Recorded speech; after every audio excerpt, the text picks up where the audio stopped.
Hello, this is Krishna Mukherjee from the Economic Times. Welcome to the first edition of ETGCC Summit from Bangalore. Joining me today is Mr. Bala Sankaranarayanan from Thryve Digital.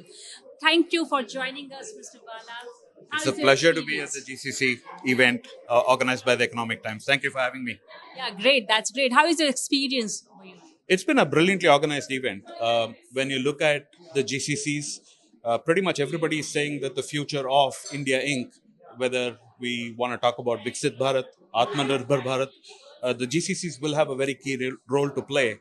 And you look at an event like this where Economic Times, which is a brand in itself, is enabling and facilitating bringing together of the regulators, the government officials, industry leaders, and leaders from the academic environment together to discuss what are the things that we need to do to make sure that the potential that the GCCs can bring to bear for India and the nation building that we need to do is fulfilled in the next few years. Oh, wonderful. Talking about innovation, which is like a very, very important aspect today. So how do you see like India's GCC playing a role in global innovation initiatives? So when you look at GCCs like Thryve Digital, the parent enterprise, I think depends on the GCCs a lot in terms of access to talent at scale, particularly niche talent that can help transformation and innovation at the enterprise level. When you look at the incubation, the startup ecosystems that we can help orchestrate and manage the partnership ecosystem that drives change, not only within Thryve, but at the enterprise level. And hopefully that overflows into a lot of things that we need from a nation building as well. So innovation is a very, very key concept as far as GCCs are concerned.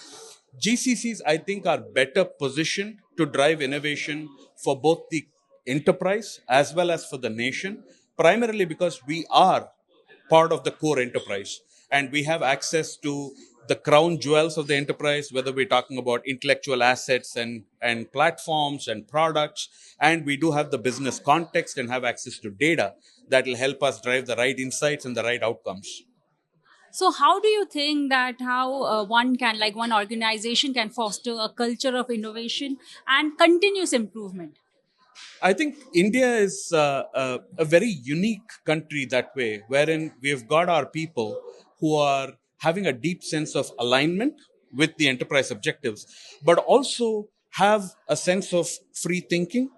So the innovation typically starts with not accepting status quo, saying, why am I doing whatever I'm doing in the way that I'm doing it? Is it just because I've been doing it for the past 20, 30, 40 years, like it typically happens in enterprises?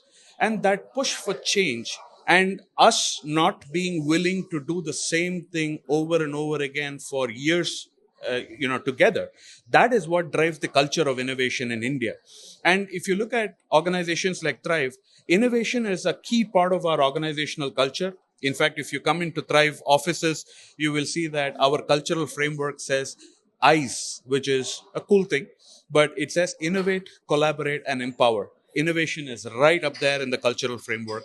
And at Thryve, around 25% of our organization ideates, which is far bigger than the market average of around 7%.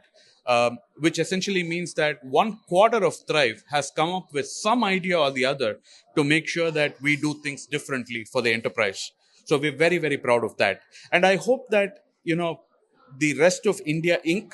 And the academic community will take full advantage and leverage the GCCs in terms of building out knowledge partnerships and capability partnerships to ensure that the workforce of tomorrow is rightly equipped and the employability quotient becomes very, very high.